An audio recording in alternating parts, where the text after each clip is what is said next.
ഇന്നത്തെ നമ്മുടെ ഈ ചർച്ചയിലേക്ക് എല്ലാവർക്കും സ്വാഗതം. ഈ ചർച്ച തുടങ്ങുന്നതിന് മുൻപ് നിങ്ങൾ ഈ ചാനൽ ലൈക്ക് ചെയ്യാനും ഷെയർ ചെയ്യാനും സബ്സ്ക്രൈബ് ചെയ്യാനും മറക്കരുത്. നിങ്ങളുടെ പിന്തുണ ഞങ്ങൾക്ക് വളരെ പ്രധാനപ്പെട്ടതാണ്. അപ്പോൾ ശരി, നമുക്ക് വിഷയത്തിലേക്ക് കടക്കാം. എന്റെ പ്രിയ കൂട്ടുകാരൻ, സുന്നത്ത് ജമാഅത്തിന്റെ കാര്യങ്ങളിൽ അൽഹംദുലില്ലാ സജീവമായി അവിടുത്തെ സമയങ്ങൾ ദീനിന് വേണ്ടി ചെലവഴിക്കുന്ന ഒരു വ്യക്തിത്വമാണ്. അതുകൊണ്ട് എന്റെ പ്രിയപ്പെട്ട മുഅ്മിനീങ്ങളോട് മുഅ്മിനാത്തുകളോട് ഓർമ്മപ്പെടുത്തുന്നു, നമ്മളാൽ കഴിയുന്ന ഒരു ചെറിയ സഹായം അക്കൗണ്ടിലേക്ക് നിങ്ങൾ എത്തിച്ചു കൊടുക്കണം. നിങ്ങൾ നൽകുന്ന സ്വാലിഹായ സ്വതക്ക അള്ളാഹു നാളെ ദുനിയാവിലും ആഖിറത്തിലും വലിയ ഫലമുള്ള സ്വതക്കയായി അള്ളാഹു കബൂൽ ചെയ്യട്ടെ. ഞാനും ഞങ്ങളുടെ മദ്രസയിലെ സദർ ഉസ്താദായിരുന്നു സുബൈർ ആസ്റ്റനി കടുങ്ങല്ലൂരും, ഞങ്ങളുടെ മദ്രസയിലെ സെക്രട്ടറി, അതുപോലെ വേറെ 1-2 ആളുകളും കൂടെ പോവുകയും അപ്പോൾ പൂനൂർ പള്ളിയിൽ വെച്ചിട്ട് ചെറിയ പിസ്താനെ കണ്ടു. ചെറിയ പിസ്താദ് അപ്പോൾ ഓട്ടോറിക്ഷ വിളിച്ച് വരാൻ പറഞ്ഞിട്ട് അവിടുന്ന് അങ്ങോട്ട് അസീസിലേക്ക് പോലുവർക്കെതിരെ. അപ്പോൾ ഞങ്ങളോട് കുറച്ച് വിഷയം സംസാരിച്ചപ്പോൾ ചെറിയ പിസ്താനോട് മറ്റുള്ള ഉസ്താദ് ചോദിച്ചു എന്താണ് വിഷയം എന്ന് ചോദിച്ചപ്പോൾ ചെറിയ പിസ്താദ് പറഞ്ഞു, നമ്മളെ അബ്ദുല്ലാഹിൽ ഹക്കീം ഇപ്പം വലിയൊരു ഔലി ആയിട്ടുണ്ട് പോലും, അതിനെപ്പറ്റി സംസാരിക്കാൻ ഇവർ വന്നതാണ് എന്ന് പറഞ്ഞു. ST മീഡിയ വാർത്തകൾ വായിക്കുന്നത് അബൂഹിബ അഷ്റഫി പയ്യോളി. കുരുവട്ടൂർ വ്യാജസിദ്ധനെ പുറത്തെത്തിക്കാൻ തിരക്കിട്ട നീക്കം. അന്വേഷണം നടത്തി നിയമ നടപടി സ്വീകരിക്കണമെന്ന് പറ്റിക്കപ്പെട്ട ഇരകളുടെ കുടുംബങ്ങൾ. കാന്തപുരം വിഭാഗം പുറന്തള്ളിയ കുരുവട്ടൂർ ആസ്ഥാനമായി പ്രവർത്തിക്കുന്ന കുരുവട്ടൂർ വ്യാജസിദ്ധൻ വ്യാപകമായി അനുയായികളിൽ നിന്നും മറ്റുമായി കോടികൾ തട്ടിപ്പ് നടത്തി കാണാമറയത്ത് രാജകീയ ജീവിതം നയിച്ചു വരികയായിരുന്നു.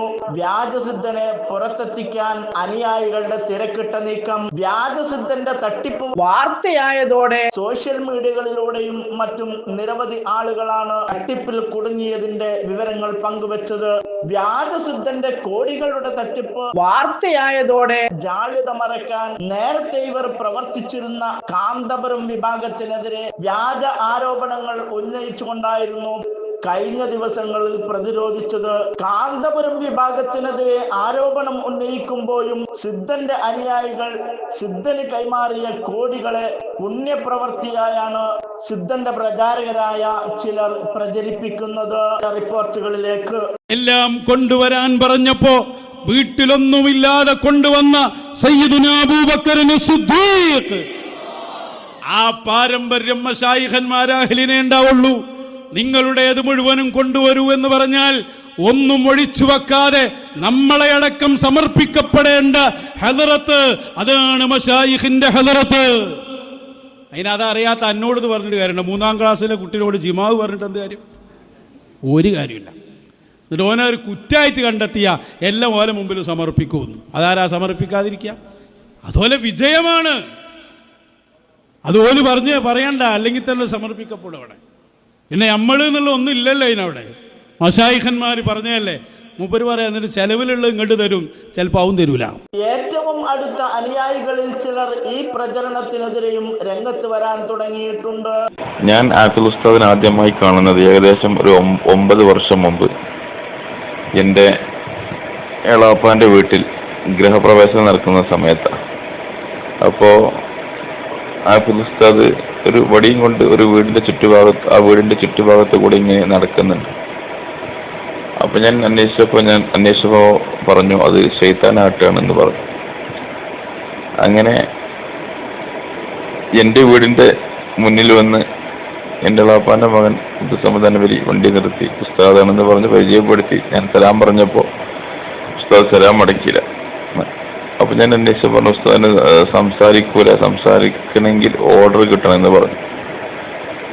അങ്ങനെ എനിക്കൊരു അത്ഭുതമായി തോന്നി. ഞാനതെന്ത് ചെയ്തു, അവരുടെ കൂടെ ഇവിടെ പഠിച്ചിരുന്ന തിരൂര് പൊന്മുണ്ട ദർസിൽ പഠിച്ച പൂക്കോട്ടൂർ മുഹമ്മദ് ബാക്കവി എന്ന ഉസ്താദിന്റെ അടുക്കൽ അവരോട് കൂടെ ഓതി പഠിച്ച ഞങ്ങളെ നാട്ടുകാരനായ ആലുവ ഷെയ്ഖിന്റെ ഖലീഫ കുട്ടി ഹസൻ മുസ്ലിയുടെ മകൻ അമീൻ എന്ന് പറയുന്ന ഒരു വിദ്യാർത്ഥി, അദ്ദേഹത്തോട് ഞാൻ ചോദിച്ചു എന്താണ് ഇതിന്റെ അവസ്ഥ. അപ്പൊ അദ്ദേഹം പറഞ്ഞു ഈ ഉസ്താദ് അവർക്കെതിരാണ്, എന്തൊക്കെ ചെറിയ പ്രശ്നങ്ങളൊക്കെ ഉണ്ട്, ഉസ്താദ് അവരെ മെയിൻറ്റെയിൻ ചെയ്യില്ല എന്നൊക്കെ പറഞ്ഞു. അപ്പൊ എനിക്കൊന്നും കൂടി സംശയം വർദ്ധിച്ചു. അങ്ങനെ ഞങ്ങളുടെ നാട്ടിലെ മഹല്ല് പ്രസിഡന്റ് അബ്ദുൽ കരീം ഇസ്ബാഹി, അതുപോലെ അദ്ദേഹത്തിന് ജ്യേഷ്ഠൻ മൊയ്തീൻ മുസ്ലിയാർ, ഇങ്ങനെ കുറേ ആളുകളൊക്കെ ഈ പൂക്കോട്ടൂർ ബാക്കവിന്റെ വീട്ടിൽ ചെന്നു. പൂക്കോട്ടൂർ ബാക്കവി ഞങ്ങളോട് പറഞ്ഞു, ഒരുപാട് പറഞ്ഞതിന് ശേഷം അദ്ദേഹം പറഞ്ഞു, ഞാൻ അവരോട് ലഅനത്തുല്ലാഹി അലൽ കാദിബീൻ എന്ന് പറഞ്ഞ് മണിക്കൂർ കണക്കിന് വാള് പറഞ്ഞു കൊടുത്തിട്ടുണ്ട്. കാരണം അവർ കളവ് നല്ലോണം പറയുന്നുണ്ട്. എന്താണ് അവരുടെ ഉദ്ദേശമെന്ന് എനിക്കറിയുന്നില്ല.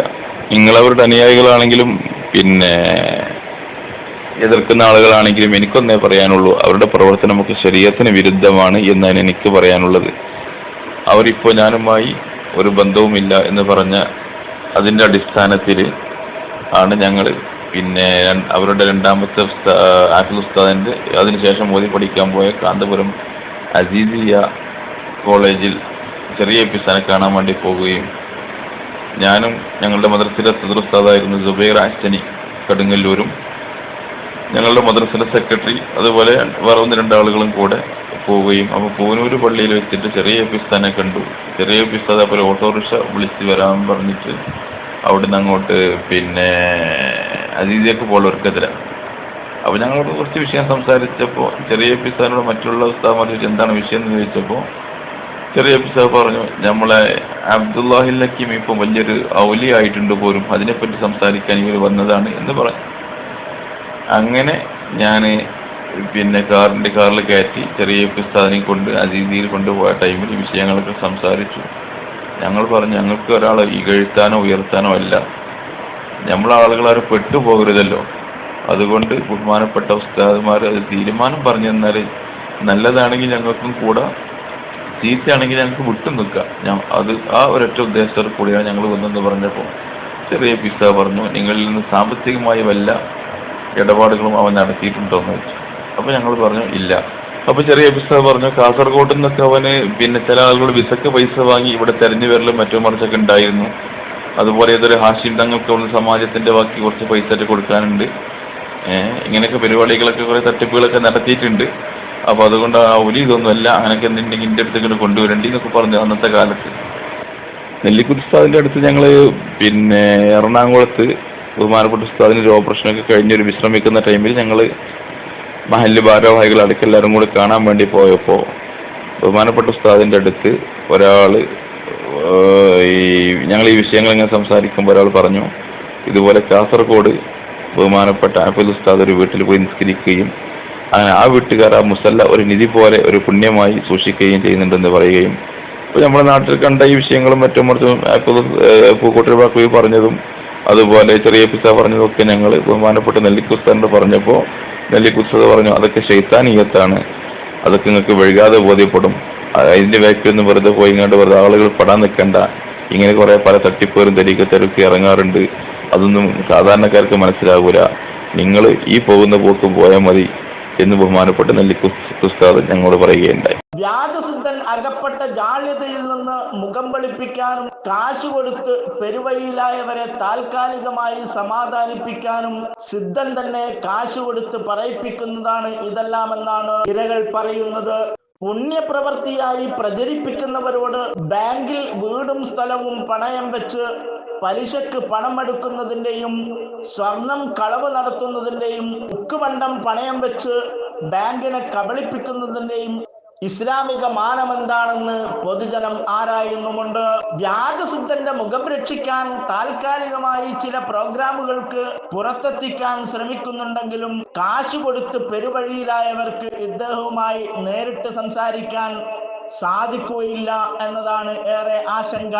വ്യാജസിദ്ധൻ തന്നെ നേരിട്ട് പൊതുസമൂഹത്തോട് ഇതിന്റെ സത്യാവസ്ഥ പറയണമെന്നും എത്രയും പെട്ടെന്ന് തട്ടിപ്പ് നടത്തിയ കാശുകൾ ഉടമസ്ഥർക്ക് കൈമാറണമെന്നും ആക്ഷൻ കമ്മിറ്റി ആവശ്യപ്പെട്ടു.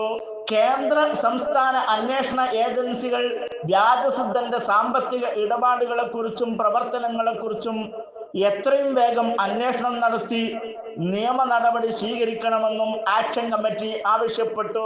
ഇരകളുടെ കുടുംബങ്ങളും നാട്ടുകാരും പൊതുജനങ്ങളും ഉൾക്കൊള്ളുന്നതാണ് ആക്ഷൻ കമ്മിറ്റി. ഇതോടെ വാർത്തകൾ അവസാനിച്ചു. നന്ദി. ഇത്തരം വാർത്തകളും വിശേഷങ്ങളും അറിയാൻ ഞങ്ങളുടെ ചാനൽ ഉടൻ തന്നെ സബ്സ്ക്രൈബ് ചെയ്യുക, ലൈക്ക് ചെയ്യുക, ഷെയർ ചെയ്യുക. ജനങ്ങളിലേക്ക് എത്തിക്കണമെന്ന് നിങ്ങൾ ആഗ്രഹിക്കുന്ന വാർത്തകളും വിശേഷങ്ങളും പ്രമുഖരുടെ പ്രഭാഷണങ്ങളും ഞങ്ങളുടെ വാട്സപ്പ് നമ്പറിലേക്ക് അയച്ചു തരിക. നന്മ വളരട്ടെ, തിന്മക്കെതിരെ നമുക്കൊരുമിച്ച് നിൽക്കാം.